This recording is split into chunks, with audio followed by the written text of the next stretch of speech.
శనీశ్వరుడికి ఎంతో ప్రీతికరమైన నువ్వుల లడ్డూలును మనము సప్త శనివార వ్రతంలో ఖచ్చితంగా నైవేద్యంగా పెడతాము.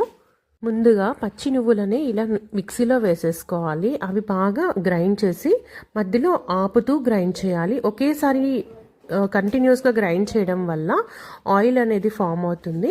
మధ్యలో ఆపుతూ ఆపుతూ అలా గ్రైండ్ చేస్తే కొంచెం పొడి పొడిగా వస్తుంది.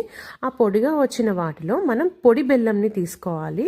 ఇలా బంకగా ఉన్న బెల్లంని కాకుండా గడ్డగా ఉన్న బెల్లంని తీసుకొని దంచి ఆ పొడి బెల్లంని వేసి మళ్ళీ కలిపేసి మళ్ళీ మిక్సీ ఆడించాలి.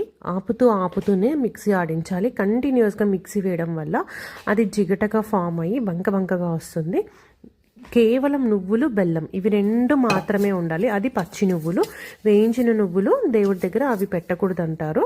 మా పెద్దవాళ్ళు అలానే చెప్పారు. నేను అలానే కంటిన్యూ చేస్తున్నాను.